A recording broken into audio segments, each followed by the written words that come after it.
Hallelujah, hallelujah. Lift up your voice and sing. Now is the time to worship the Lord. We must join our heart. Como los pensamientos del Señor son más altos que los nuestros y los caminos de Dios son los caminos más altos que los nuestros, es como si nosotros estamos en una pista común, en una carretera común, y el Señor va por autopista. Vieron que las autopistas es mucho más rápido, e indudablemente a veces nosotros no discernimos realmente cuál es la profundidad del pensamiento de Dios, aunque la palabra de Dios es clara. Y cuando nosotros estamos llegando a la Semana Santa y pensamos en todo lo que significa, tenemos que pensar que en la mente, en el bosquejo mental de Dios, desde antes de crear el mundo, ya estaba en su pensamiento que tenía que haber una guía, y esa guía era que Cristo iba a estar ocupando ese lugar. Es increíble que millones y millones y millones de años antes de crear el mundo, ya Dios estaba bosquejando un plan para cada uno de nosotros. Dice allí en 1 de Pedro, capítulo 1, versículo 18, sabiendo que fueron rescatados de vuestra vana manera de vivir, la cual recibieron de vuestros padres, no con cosas corruptibles como oro o plata, sino con la sangre preciosa de Cristo, como de un cordero sin mancha y sin contaminación, ya destinado desde antes de la fundación del mundo.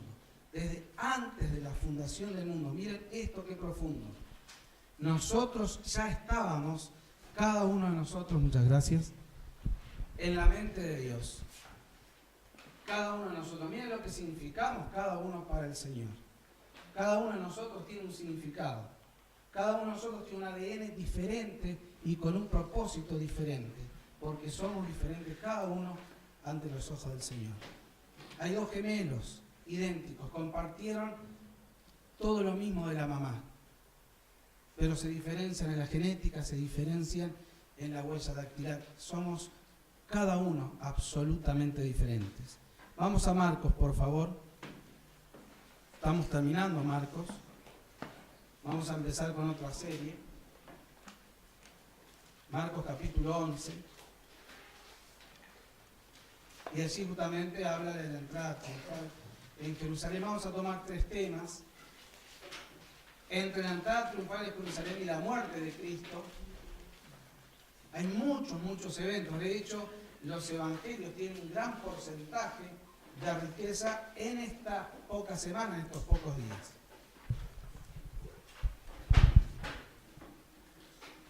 Cuando se acercaban a Jerusalén, junto a Betfagé y a Betania, frente al monte de los Olivos, Jesús envió dos de sus discípulos. Y le dijo, Marcos 11 y 1, ahora 2. Id a la aldea que está enfrente de ustedes y luego que entréis en ella, hallaréis un pollino atado en el cual ningún hombre ha montado, desatadlo y traerlo. Y si alguien os dijere, ¿por qué hacéis esto? Decid que el Señor lo necesita y que luego lo devolverá. Fueron y hallaron el pollino atado afuera a la puerta, en el recodo del camino, y lo desataron. Y uno de los que estaban allí le dijeron, ¿qué hace desatando el pollino? Ellos entonces le dijeron como Jesús había mandado y los dejaron. Y trajeron el pollino a Jesús y echaron sobre él sus mantos y se sentó sobre él. También muchos tendían sus mantos por el camino y otros cortaban ramas de los árboles y los tendían por el camino. Y los que iban delante y los que iban atrás daban voces diciendo, Hosana, bendito el que viene en el nombre del Señor. Bendito el reino de nuestro Padre David que viene, Hosana en las alturas. Y entró Jesús en Jerusalén y en el tiempo. Y la entrada triunfal en Jerusalén es mesiánica. Se cumple aquello que está en Zacarías 9:9, que dice, alégrate mucho, hija de Sión, da voces de júbilo, hija de Jerusalén, he aquí tu rey vendrá a ti, justo y salvador, humilde, y cabalgando sobre un asno, sobre un pollino, hijo de asno. Se estaba cumpliendo la profecía. Y en la mente de esa gente no entraba otra cosa que él debería ser un salvador político. Iba a ser el rey político, el gobernante. Creo que ni en la mente de los propios discípulos, apóstoles luego, entraría el concepto de que no iba a ser nada político, sino todo lo contrario, iba a ser en el ambiente espiritual. Pero la gran muchedumbre que hoy estaba recibiéndole estaba en el bosquejo mental de que este era un salvador político. Pero sin embargo, se iban a encontrar con algo totalmente diferente. La humildad ante todo. Normalmente el emperador, el rey, entraría en un brioso corcel, en un gran caballo, escoltado por sus soldados o escoltado por quienes realmente tuvieran fuerza. No era el caso. Absolutamente los que lo seguían, normalmente como sus discípulos, eran gente del vulgo, que no tenían mayor preparación académica, y era el rey entrando al pueblo. Sin embargo, lo habían visto, sabían que sanaba, que curaba, y decían, este es nuestro rey. A él vamos a seguirlo. Y por eso esa voz de júbilo. Pero todo esto en su gran mayoría era superficial. La gran mayoría de ellos que estaban aclamándole y dándole voces de júbilo, probablemente después le estaban diciendo que lo crucificaran. Y Jesús muy probablemente, ya le estaría pensando solalladamente en lo que vendría después, en lo que vendría en esos días a posterior. Él ya tenía indudablemente y sabía cuál era su destino. Desde que nació en el vientre de María, fecundado por el Espíritu Santo, hasta ese momento ya sabía para qué se estaba preparando. Y se estaba preparando para cumplir un ciclo. Que habiéndose despojado de toda deidad, siendo Dios y no dejándose ser Dios, se despojó de eso. Para cumplir el perfecto rol de redentor, de redimir, de comprar, para hacer nuevas criaturas a los humanos. Y él no podía dejar de pensar que días después iba a estar pasando por el sufrimiento, iba a estar pasando por el padecimiento. Sin embargo, dice que a los suyos vino, dice Juan, capítulo 1, versículo 11, a los suyos vino, pero los suyos no le creyeron, no le recibieron. Y los suyos eran los judíos. Él vino al pueblo judío y los judíos no hicieron más que siempre desconocer lo que era realmente él. Muchos se burlarían de él después, se mofarían de él y le dirían crucificarle a aquel que ahora, en este día, le estaban tendiendo ramas y le estaban tendiendo y le estaban aclamando y batiendo palmas cuando pasaba él en el asno chiquito. ¿Qué era lo que estaba viendo el Señor? Estaba viendo esa multitud que lo necesitaba. Y él hasta lloró por esa multitud. Y sabía que no entendía nada. Pero sin embargo, estaba en su pensamiento también el tiempo de ese padecimiento físico que iba a tener, en primer lugar. También iba a tener un padecimiento emocional. También iba a tener un padecimiento espiritual, una lucha espiritual. Un padecimiento físico, ustedes saben todo lo que sufrió Jesús. Le pusieron, primero le hicieron llevar la propia cruz, que pesaba muchísimo. Él caía, ya estaba debilitado. Después que lo clavaron, imagínense lo que es que lo claven a uno en una cruz. Le pusieron la corona de espinas, sangrando, no se la pusieron indudablemente simplemente para que quedara ahí, sino que se la clavaron para que sufriera y esas espinas entraran en su cuerpo, en su cabeza. También después se acuerda que lo clavaron con una lanza, no salió sangre. En vez de tomar agua cuando ya estaba por morir, que le dieron vinagre. Él no quiso tomar. Todo el padecimiento físico. Él, por más que en este momento estaba entrando victorioso a Jerusalén, no dejaba de pensar y saber que ese no era toda la pompa y la gloria que se iba a llevar, sino que en pocos días iba a estar pasando todo esto. ¿Y todo por qué? Por causa de mí. Vamos a Marcos capítulo 14, versículo 33 al 36. Y allí van a ver lo que pasó Jesús en esta semana en el aspecto emocional.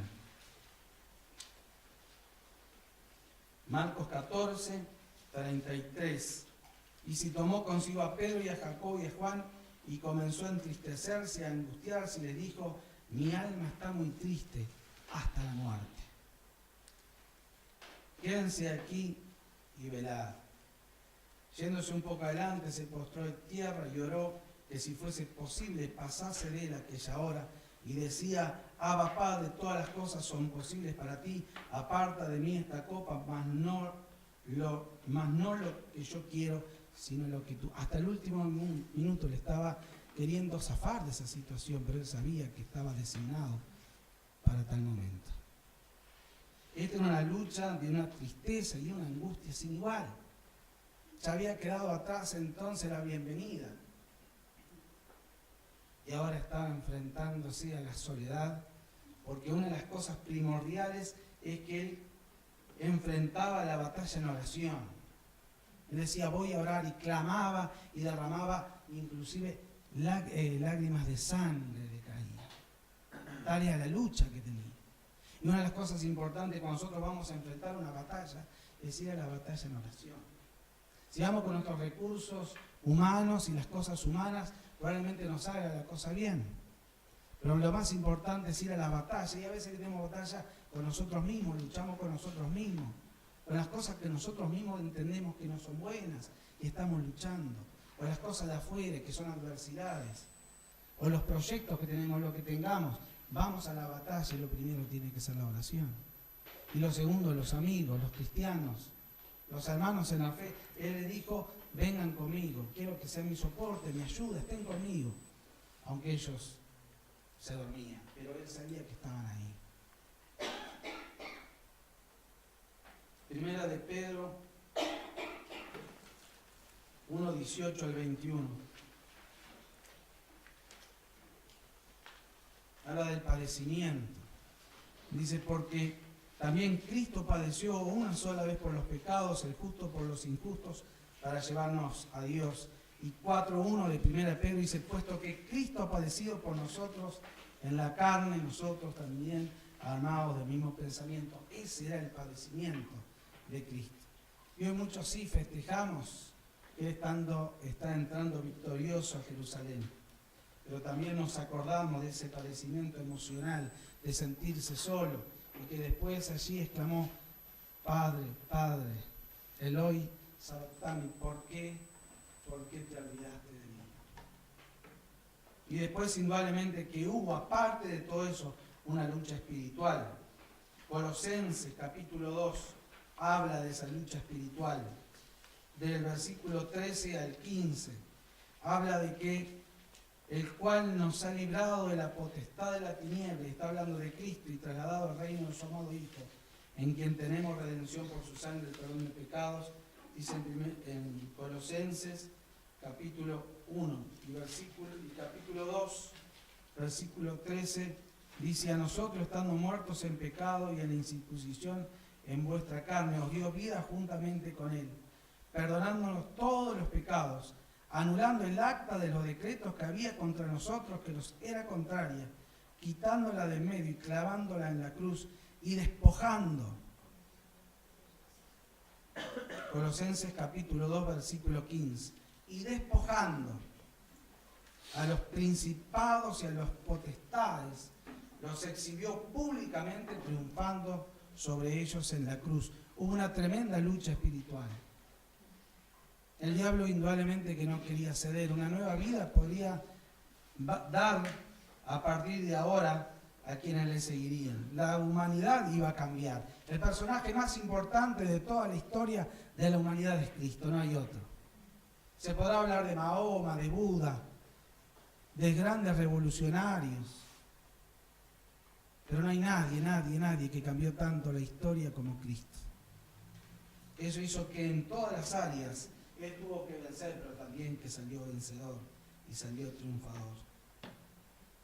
Y después sigue diciendo, Primera de Pedro 3, 18,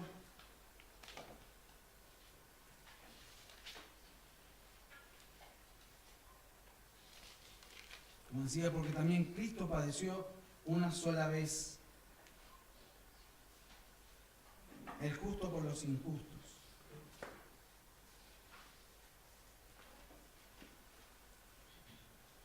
Primera de Pedro 2, 21 al 25, pues para esto fuiste llamados, porque también Cristo padeció por nosotros, dejándonos ejemplo para que sigan su pisada, el cual no hizo pecado ni se halló engaño en su boca, quien cuando le maldecía no respondía con maldición, cuando padecía no amenazaba, sino encomendaba la causa al que juzga injustamente. ¿Se acuerdan la cruz?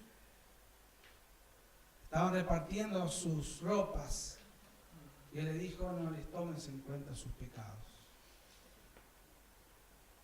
Quien llevó él mismo nuestros pecados en su cuerpo sobre el madero, para que nosotros, estando muertos a los pecados, vivamos a la justicia, y por cuya herida fuisteis sanados.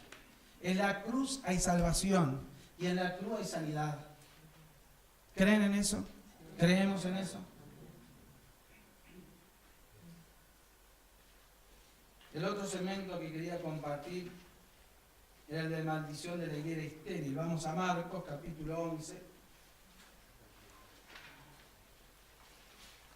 versículo 12, y después salta al 20. Al día siguiente, cuando salieron de Betania, tuvo hambre, y viendo de lejos una higuera que tenía hojas, fue a ver si tal vez hallaba en ella algo, pero cuando llegó a ella, nada halló sino hojas, pues no era tiempo de higos. Entonces Jesús dijo a la higuera, nunca jamás coma nadie fruto de ti, y lo oyeron sus discípulos. Y aquí era Betfagé, y Betfagé significa casa o lugar de higos. Era abundante la cantidad de higos. Y acá capaz que lo que uno enfocaría, y bueno, algo que nos sirve, que es inútil, que sea maldito. Uno podría decir eso. Capaz que pensando en la enseñanza, si uno lee solamente esto y sale solamente esa versión, dice eso, bueno, algo que nos sirva, que nos da frutos, que sea maldito. Sin embargo, versículo 20 dice, pasando por la mañana, vieron que la higuera se había secado desde las raíces. Entonces Pedro, acordándose, dijo, maestro, mirá, la higuera que maldijiste se ha secado. Respondiendo Jesús le dijo, tened fe en Dios. Porque de cierto les digo que cualquiera que dijera a este monte, quítate y échate en el mar, y no dudar en su corazón, sino creyere que será hecho lo que dice, lo que diga le será hecho. Fe. Fe en acción. Por tanto digo que todo lo que piden orando, crean que lo recibirán y os vendrá. Y cuando estéis orando, perdonad si tenéis algo contra alguno, para que también vuestro Padre que está en los cielos les perdona a vosotros vuestras ofensas. Porque si vosotros no os perdonáis, tampoco vuestro Padre que está en los cielos le perdonará vuestras ofensas. No tenía nada que ver, capaz, la higuera, y salió, sin embargo, el tema de la autoridad en el nombre del Señor. Y la fe en acción. Una oración que contempla no solo el pedir, la solicitud haciéndola en fe, que Dios va a obrar, sino también en arrepentimiento y reconociéndose lo que se hace mal, lo que se siente y lo que se piensa mal, y confesándole eso al Señor. Y por último, la limpieza del templo. Marcos capítulo 11 habla de algo muy importante. Del 15 al 19, vinieron pues a Jerusalén, y entrando Jesús en el templo comenzó a echar fuera a los que vendían y compraban en el templo, y volcó la mesa de los cambistas y la silla de los que vendían palomas. Y no consentía que nadie atravesase el templo llevando utensilio alguno. Y les enseñaba diciendo, no está escrito, mi casa será llamada casa de oración para todas las naciones, pero ustedes la habéis hecho cueva de ladrones. Y lo oyeron los escribas y los principales sacerdotes, y buscaban cómo matarle porque le tenían miedo, por cuanto todo el pueblo estaba admirado de su doctrina. Pero al llegar la noche Jesús salió de la ciudad. Y el pastor hace poquito escribió en un mensaje acerca de las cosas sagradas. ¿Cuántas veces nosotros nos paganizamos? Y lo sagrado es superfluo, superficial y sin valor.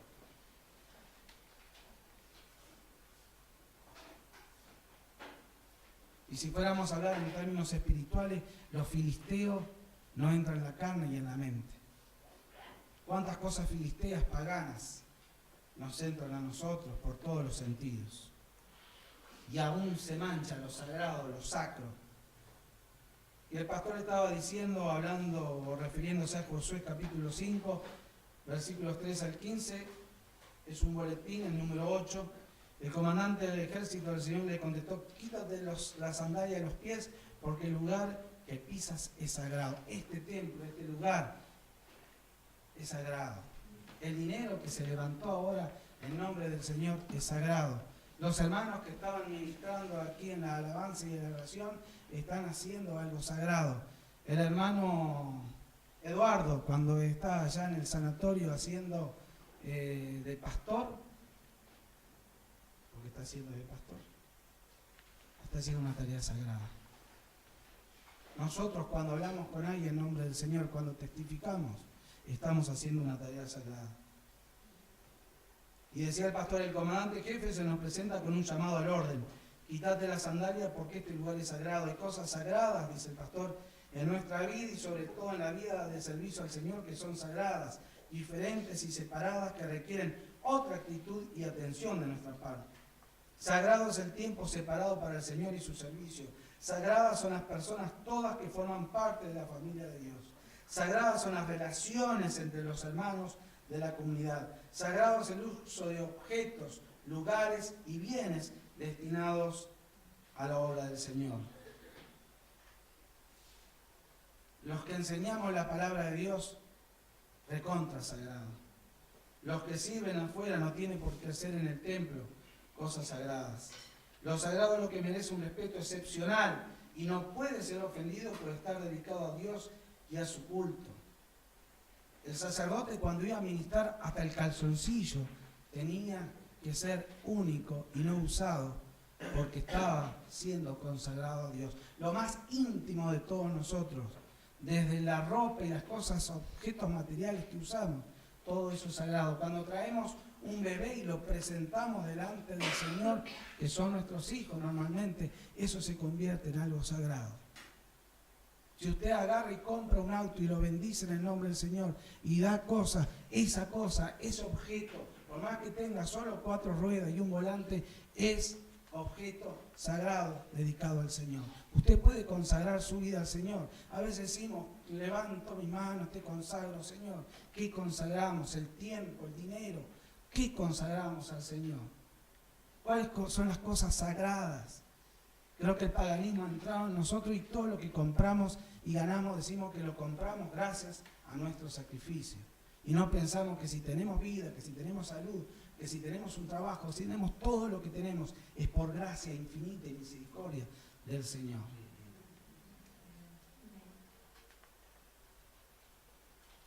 Cuando se habla de consagrar, es volver a tomar el espacio de lo sagrado para cada uno de nosotros. Capaz que hoy tengamos que consagrar, volver a ser sagrado algunas cosas en nuestra vida.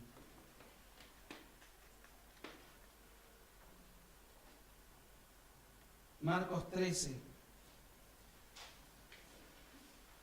de 10 al 13. Y vamos a ir terminando. Si es necesario que el Evangelio sea predicado a todas las naciones. Está hablando ya por terminar, por finalizar. Ya está muy cerquita el tiempo en donde lo van a apresar y después lo van a llevar detenido y después lo van a crucificar. Pero cuando les trajeren para entregarlo, no se preocupen por lo que han de decir ni lo que penséis, sino que os fuere dado en aquella hora eso hablad, porque no sois vosotros los que habláis, sino el Espíritu Santo. Y si nos ha perdido esto del testimonio, antes se nos arengaba, testifiquen, ¿a cuántas personas testificaste esta semana? ¿A cuánto le has hablado del Señor? Siempre se nos decía eso, ahora parece que eso pasó. Y las personas son árboles para nosotros, pasamos y donde estamos trabajando, las personas son árboles. Las miramos pero ni nos damos cuenta que también tienen necesidades, que también esa persona potencialmente puede llegar a conocer al Señor. Y decir al Señor que el Espíritu Santo hable. No importa que la persona sea dura. Se puede quebrar, todo para que ella sea feliz, nada otra cosa, que ella sea feliz. Lo que necesitamos es ese tónico, vivificante, potencial de una inyección del Espíritu Santo para que nosotros podamos ver las necesidades y que esa cruz manchada de sangre no fue en vano. Si no es vana, pero no fue en vano. A lo largo de toda la historia, la cruz vacía se vuelve victoriosa. Amén. Por eso estamos aquí, a pesar de todos los errores humanos, de todos los errores, de todas las generaciones, de generaciones que han pasado, que han conocido al Señor y se han equivocado.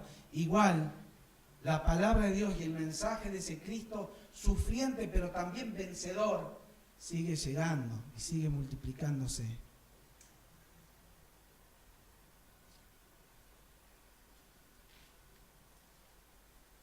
Para ir terminando.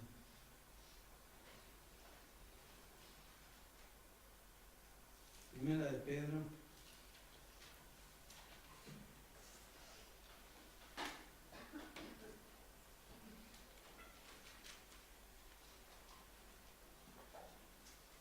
Capítulo 2, versículo 25. Porque ustedes eran como ovejas descarriadas, pero ahora habéis puesto al pastor y obispo de vuestras almas. Ahora, a través de ese sufrimiento de Cristo, de ese Cristo sufriente, pero también que lo vamos a ver el domingo como el Cristo vencedor, nosotros que éramos ovejas descarriadas, ahora somos ovejas con pastor. Y un pastor que dice que nos lleva por verdes prados. Y otras veces nos acompaña en la cima con ese, de la profundidad del dolor, del temor, del desconsuelo. Él está allí también. Estemos allá arriba o estemos allá abajo. El Señor es vencedor. Esta semana recordemos eso, esta semana recordemos que Él entró victorioso pero no se comía eso que lo estaban aplaudiendo, pero sí cumplió con la profecía, el Rey humilde que llegaba a los corazones de los más humildes, a las mentes de los más humildes. Y que también pensó que a través de nuestra fe podemos hacer cosas nuevas, todos los días, caminando en fe, en obediencia. También pensemos si no es que cada día nosotros tenemos que reconsagrar nuestra vida. Cuando nos estemos levantando, cuando estemos duchándonos, cada día diciendo, este Señor es tu día, este es el día del Señor, no solamente el domingo, sino todos los días. Te consagro mi vida, te consagro mi mente, mis sentimientos, mi talento, mis dones, para que sea un instrumento útil en tus manos, un instrumento de bendición, un instrumento de paz, consagrándonos, consagrando lo que tenemos, cada uno de los integrantes de nuestra familia, lo que tenemos materialmente, si tenemos una casa, si tenemos lo que tenemos, hasta bendecir al que se sienta al lado nuestro en el ómnibus, por ahí capaz, como los viejos misioneros que siempre tienen un folletito que parece que ahora no usamos más, y nos vamos y le decimos, mirá, capaz que podés leer en un momento esto, 5 minutos, y capaz que ese folletito le puede cambiar la vida y hacerlo feliz, porque se encuentra con el Señor que va a ser el pastor y va a ser el obispo de su vida. El Señor es vencedor, amén. Pero también, y así lo dice Hebreo, no tenemos a alguien que solamente vio el sufrimiento como algo lejano, sino como algo que lo soportó Él y lo vivió Él. Y ese es el Dios que tenemos, ese es el Cristo que tenemos, que siendo Dios dejó todo, para que nosotros fuéramos felices, nos encontrásemos. No solamente inscribió nuestro nombre en el libro de la vida y nosotros no solamente ahora llegamos a estar en su presencia cuando partamos de aquí, sino que aquí en la tierra hoy tenemos una nueva perspectiva, una nueva proyección de lo que somos a través de Él. Y si alguien hoy tiene algo para ser sanado, dice que en esa cruz también, aparte de la salvación, está la sanidad. ¿Qué es lo que tenemos para sanar? Tengo un bultito aquí en la panza, que vendría a ser una verruga, pero no es. Y me dieron para dentro de un mes la cirugía, es un corte, sacarlo, pero dice que no está bien.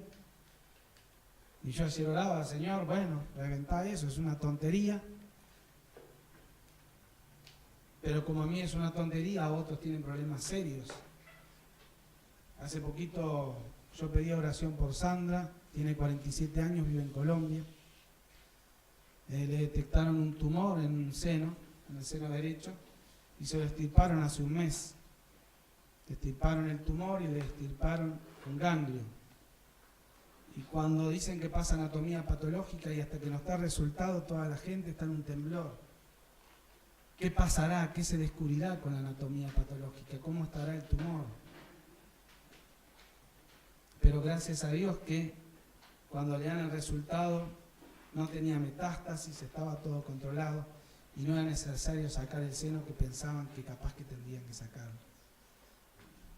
Es católica practicante, hija de Dios, todos los días a las 6 de la mañana va a misa, oran todo el día y yo digo, bueno, eso es también de que es el obrar de Dios y la fe también de uno, que es como un grano de mostaza, pero se afirma cuando ve la mano del Señor en estas cosas. ¿Cuál es la sanidad que está necesitando? ¿Cuánto no necesitan una sanidad física, sino una sanidad emocional? Porque estamos atados a los vicios, estamos atados a las pastillas, que no podemos dormir sin las pastillas, porque me despierto en la noche y me desvelo. Tantas cosas que nos atan, ¿no? Los sentimientos que tengo desde hace años hacia otra persona y no los puedo sanar, no puedo encontrar un camino y mi alma se abate, como dijera el salmista. ¿Cuántas cosas necesitamos a veces?